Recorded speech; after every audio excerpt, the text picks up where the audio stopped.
శ్రీమాత్రే నమ. జయ గురు దత్తాత్రేయ నమ.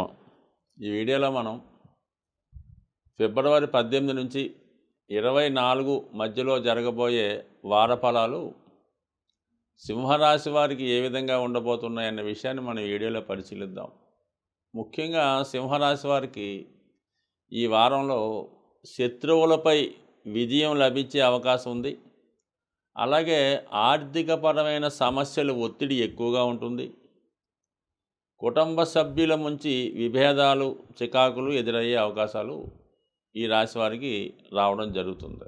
ముఖ్యంగా మరి లగ్నాధిపతి రాష్ట్రాధిపతిగా ఉన్నటువంటి రవి సప్తమ స్థానంలో సంచరిస్తూ శని భగవానుడితో కలిసి సంచరించడం జరుగుతుంది.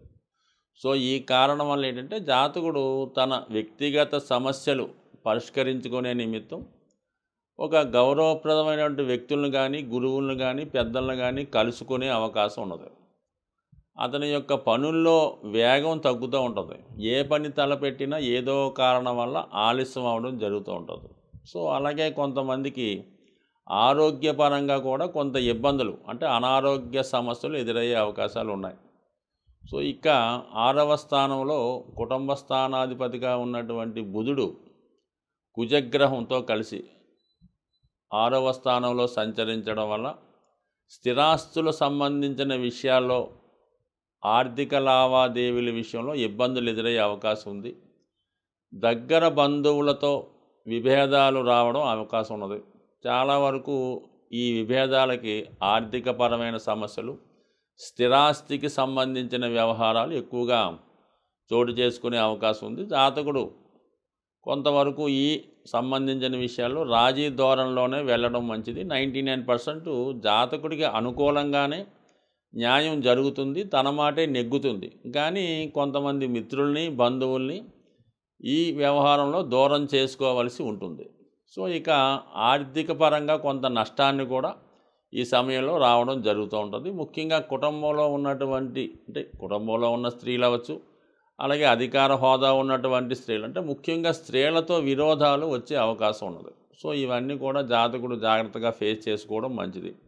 అయితే యోగకారకుడు కుజుడు 6వ స్థానంలో సంచరించడం వల్ల జాతకుడికి అంతిమ విజయం లభిస్తుంది. ఒక విధంగా క్రీడా రంగంలో ఉన్న వాళ్ళకి ఈ రాజకీయ రంగంలో పదవి కోసం కానీ లేదంటే పార్టీ టిక్కెట్ కోసం కానీ పోరాడుతున్న వాళ్ళకి ఖచ్చితంగా విజయం లభించే అవకాశం ఉన్నది. సో ఏదైనా శ్రమాంతర విజయం కొంతమంది దూరం చేసుకోవడం జరుగుతూ ఉంటుంది.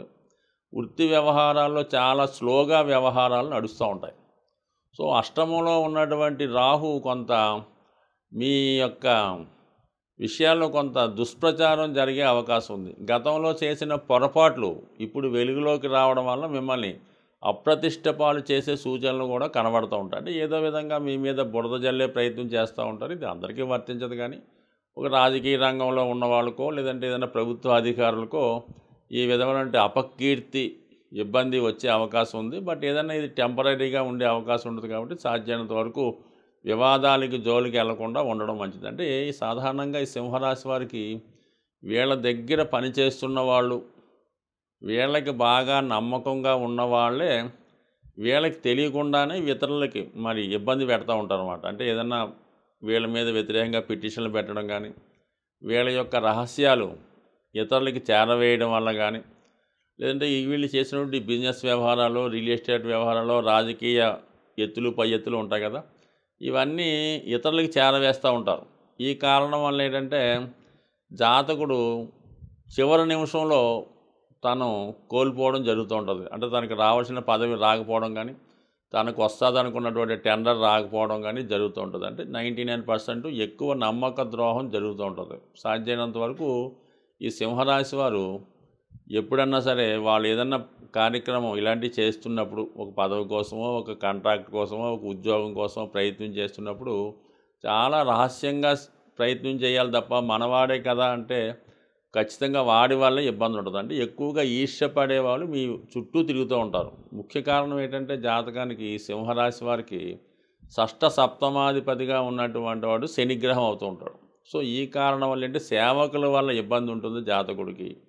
అలాగే చాలా వరకు వ్యాపార పార్ట్నర్స్ అవ్వచ్చు, జీవిత భాగస్వామి అవ్వచ్చు, అలాగే మీ దగ్గర పని చేస్తున్న వాళ్ళు అవ్వచ్చు. సో వీళ్ళ వల్ల ఇబ్బందులు ఉంటాయి కాబట్టి నిరంతరం అప్రమత్తంగా ఈ జాతకుడు వ్యవహరిస్తూ ఉండాలి. రహస్యాల్ని దాచుకోకుండా, అంటే కొంత సందర్భాల్లో మరి అష్టమంలో రాహు ఉండడం వల్ల ప్రతి వ్యక్తికి ఏదో బలహీనతలు ఉంటాయి.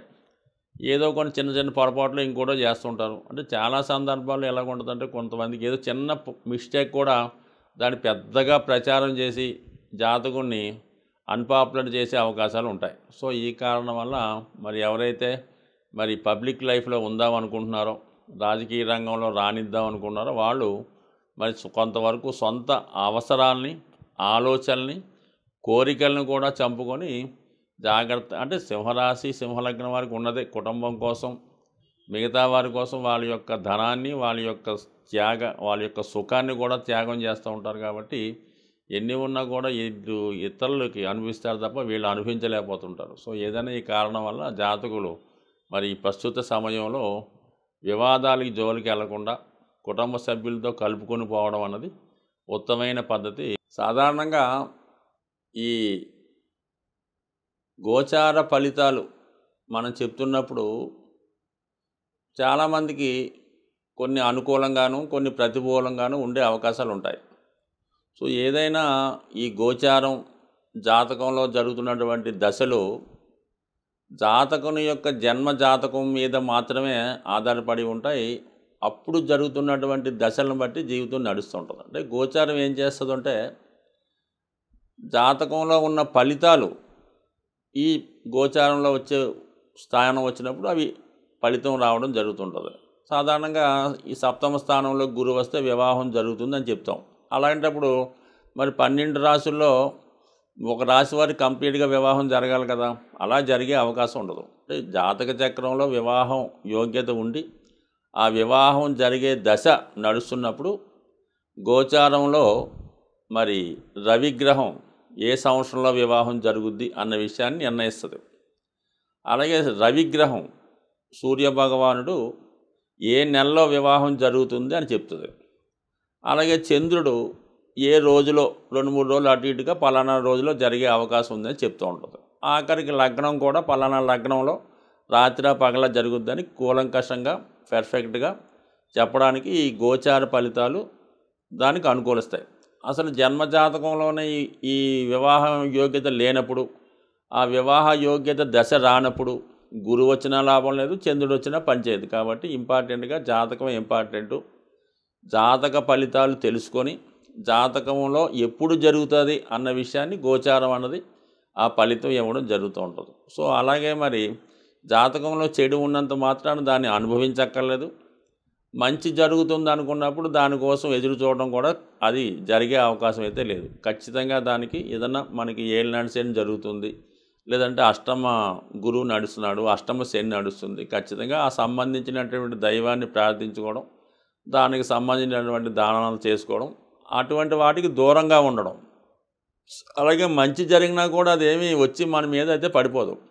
దానికి తగ్గ ప్రయత్నం చేసుకోవడం, దానికి అనుకూలంగా మనం తీర్చిదిద్దుకున్నప్పుడు ఖచ్చితంగా మనకు ఆ ఫలితం వస్తుంది. మనకి ఏదో పోలీస్ డిపార్ట్మెంట్లో జాబ్ వచ్చే అవకాశం ఉంది ఒక విద్యార్థికి. వాడు ఇంట్లో పడుకుంటే ఎట్టి పరిస్థితుల్లో కూడా రాదు. ఖచ్చితంగా వాడు దానికి తగ్గ ట్రైనింగ్ అవుతూ వాకింగు, రన్నింగు, ఫిజికల్ ఫిట్నెస్ చేసుకుంటూ దాని ఎగ్జామ్స్లో పాస్ అయ్యి ఆ పోస్ట్కి రెడీగా ఉంటే 100% వాడి పోస్ట్ వస్తుంది. పరిచయం ఏమీ చేయకుండా, ఏ ప్రయత్నం లేకుండా మాత్రం ఏ సర్వీసు రాదు, ఏ ఉద్యోగం కూడా రాదు. అందుకని ప్రయత్నం ఇంపార్టెంటు. కేవలం జాతకం దాన్ని సహకరిస్తుంది. అసలు జాతకంలో ఉద్యోగం లేదన్నా కూడా ప్రయత్నం చేస్తే ఉద్యోగం వచ్చే అవకాశం ఉంటుంది. సో ఏదన్నా జన్మజాతకం ప్రయత్నం ఇంపార్టెంట్. బట్ అన్ని చర్యలకి కూడా ప్రతి మానవుడు ఖచ్చితంగా మరి సూర్యభగవాన్ని ఆరాధించడం, ఇంకా కొద్దిగా ఓపిక ఉన్నవాడు నవగ్రహాలను ఆరాధించడం, ప్రతిరోజు కూడా వాడు గృహంలో అనుకూలిస్తే గృహంలో పూజ చేసుకోవడం, గృహంలో అనుకూలంగా లేనివాడు ఏదో ఒక టెంపుల్లో వెళ్ళి పూజ చేసుకోవడం అన్నది అనుకూలమైన పద్ధతి. ఈ విధంగా దైవం మీద భారం వేస్తే, దైవాన్ని గట్టిగా నమ్మితే ఈ నవగ్రహాలన్నీ కూడా దైవానుగ్రహంతో మీకు ఖచ్చితంగా అనుకూలించే అవకాశం ఉంటుంది. స్వస్తి.